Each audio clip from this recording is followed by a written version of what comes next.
Chotila than road પર આવેલ Siddhnath cotton જીનના માલિકો અચાનક જીન બંધ કરીને છુમંતર થઈ જતા લોકો રોષે ભરાયા હતા, જેમાં જીનમાં કામ કરતા કામદારો તેમજ જીન સાથે સંકળાયેલા ખેડૂતોના અંદાજે 200 કરોડ રૂપિયાની ઉચાપત કરીને નાશી છૂટતા ચકચાર મચી ગઈ હતી, જેમાં વર્ષોથી 4 થી 5 ભાગીદારો જીન ચલાવી રહ્યા હતા, જે તમામ જીનને તાળું મારી જતા રહેતા કામદારો અને ખેડૂતો જીન ખાતે એકત્ર થયા હતા। ત્યારે જીનના માલિકોને ઝડપી પાડી ઉચાપત કરેલ રકમ પરત અપાવવાની ચોટીલા પોલીસને સ્થળ પર બોલાવીને માંગ કરી હતી। ક્યાંથી આવો, શું કારણ છે?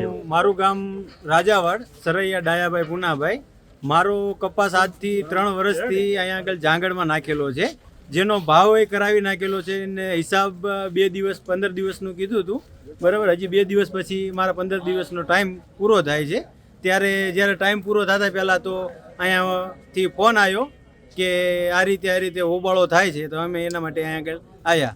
મારા ઓછામાં ઓછા અંદાજે 7 થી 8 લાખ રૂપિયા મારા એકના બાકી છે, અને પ્લસ મારા આડોશી પાડોશીના તે બાકી છે। ઘણા ખેડૂતો છે જે રાજાવાડના, રૂપાવટી, સાંગાણી છે। તમને કેમ ખબર પડી કે અત્યારે જીન બંધ થઈ ગયું છે? જીન બંધ થઈ ગયું, એમાં મજૂર લોકો જે બહાર આવ્યા એટલે અહીંથી આવક જવક કરવાવાળા માણસોએ કે પૂછ્યું તો તપાસ કરી કે ભાઈ આ રીતે શું તકલીફ થઈ છે, તો એના લીધે પછી મારામાં ફોન આવ્યો કે ભાઈ તમારું કંઈ હતું બાકી? મેં કીધું હા બાકી છે અમારું, તો કે એટલા માટે અમે અહીંયા આગળ આવ્યા છીએ। એટલે કોઈ તમે માલિકને એને મળ્યા અત્યારે કે કોઈ? ના, કોઈ બધા ફરાર જ છે, કોઈ છે જ નહીં।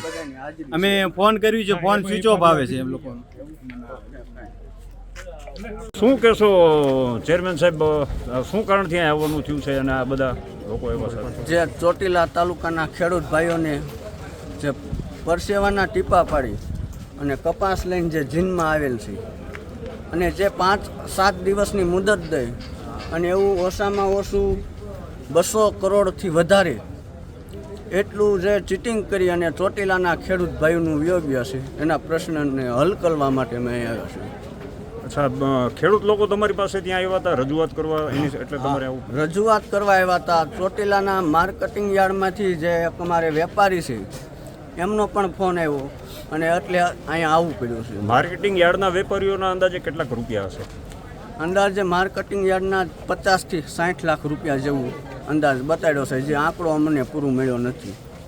50-60 લાખ રૂપિયા જેવા ચોટીલા માર્કેટિંગ યાર્ડના જ લેવાના છે? હા, અને ખેડૂત ભાઈઓ તો ઘણા બધા છે। વલ્લભી સાહેબે અમને કીધું છે કે જેટલા ખેડૂત ભાઈઓનું જે ખોટું થયું છે એ બધાને લઈને પોલીસ સ્ટેશને જઈ અને શાંતિથી ફરિયાદ લખાવી એવી અમને સૂચના દીધેલ છે। कल रात को भी मैं 12 बजे उनको मैसेज किया था, उसका कुछ रिप्लाई नहीं आया। अच्छा, और आप कितने समय से यहाँ है? मेरा कोई इधर 3.5 साल 4 साल। 3.5 साल। क्या वर्क करते हैं आप इधर? मैं इधर एचआर में काम करता हूँ। एचआर में वर्क लोग का रिलेटेड जितना काम है वो देखता हूँ। मैनेजर नहीं है ना यहाँ? हाँ, इधर ही मैनेजर। आप मैनेजर? हाँ, जनरल मैनेजर। General manager? नहीं, एचआर ये अलग है। एचआर आज ही आपको पता चला कि आज मॉर्निंग में ही पता चला। अच्छा, तो कोई सेट मोबाइल नहीं उठा रहा? हाँ, पहले कुछ क्यों नहीं उठा रहा वो तो पता नहीं, क्योंकि कल रात को मैं उनको मैसेज किया था। आपकी तनख्वाह हो गई है कि बाकी है? नहीं हुआ है। માટે કેટલું લેવાનું છે? 1 કરોડ રૂપિયા। કેટલા સમયથી બાકી છે? 120 દિવસ થયા। શું કહે છે? ક્યાં મળે નહીં, જો આ લોકો બંધ કરીને જતા રહ્યા। ક્યાંથી આવો છો? બોટાદથી। શું કપાસ આપેલો છે? નહીં, ઘાસડી। ઘાસડી।